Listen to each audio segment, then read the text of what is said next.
Well, since the start of Russia's invasion of Ukraine, the government in Kyiv has pressured its Western allies to deliver ever more advanced military equipment and weapons. Now, Ukrainian President Volodymyr Zelenskyy has boasted of what could be a game changer, a long-range weapon made in Ukraine, which Zelenskyy claims has hit a target 700 kilometers away. While the president rarely comments on Ukrainian attacks inside Russia, he appeared to allude to a devastating strike that took place earlier this week. The attack damaged several military transport planes in the western region of Pskov. That's roughly 700 kilometers away from the Ukrainian border. A weapon that could, with that range, could potentially put Moscow within striking distance, raising the stakes as Kyiv tries to bring the war home to the Russians. Well, Frank Ledwidge is a senior lecturer in strategic studies at Portsmouth University. He's a former UK military intelligence officer. Frank, it's good to see you again. Maybe you can enlighten us here. What kind of weapon do you think President Zelenskyy was referring to?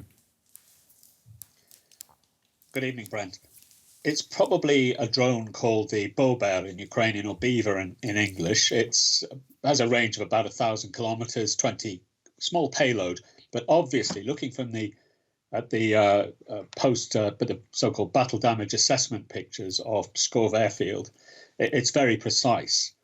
It's not at all surprising that the Ukrainians have developed this.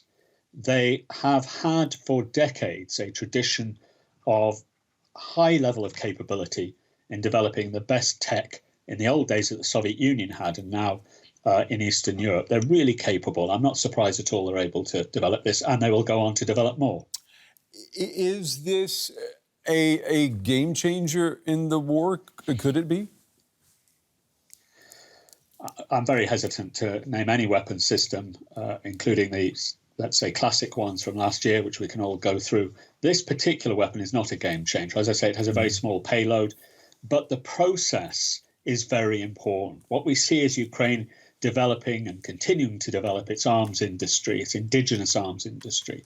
And they're very keen to demonstrate they have that capability. And one of the things that I saw when I was in Kyiv on several occasions was the level of innovation. The level of innovation is absolutely remarkable there.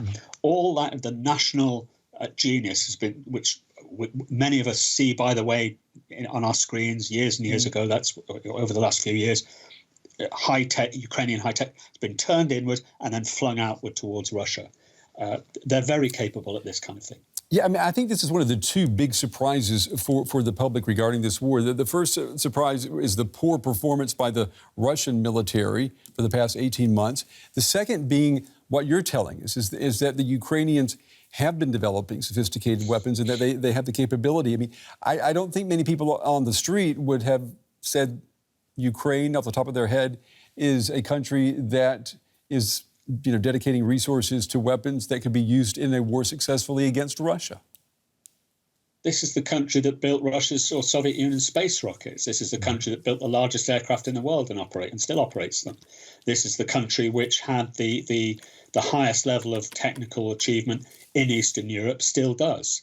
And we're seeing the results now. They have a brilliant population, a fine education system, a network of institutions and companies that produce and can produce and will continue to produce this kind of thing. It's not surprising at all, really, if you look at the history of Ukraine. Produced the best tanks, too, in the old Soviet Union. Yeah, I mean, it's impressive, and you're right. When you know the whole story, it makes sense.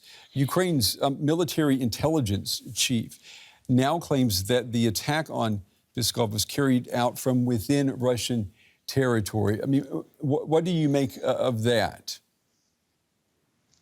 I don't know is the answer. General Budanov, to whom you're referring, is an extremely capable individual himself, and part of his job is deception, deceit, and so it should be, and so it should remain. I don't know.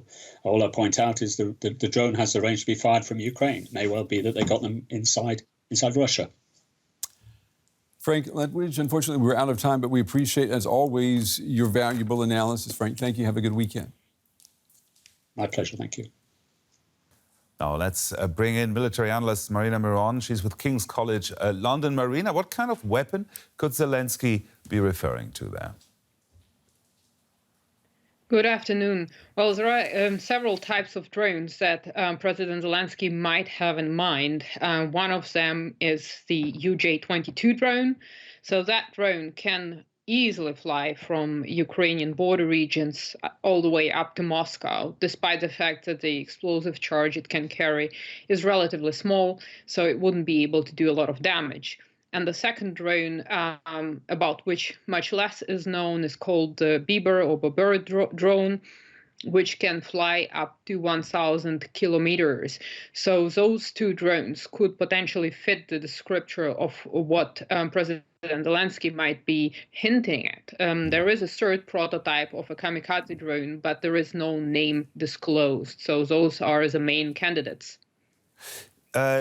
How is Ukraine able to develop a rather sophisticated weapon in the middle of a war?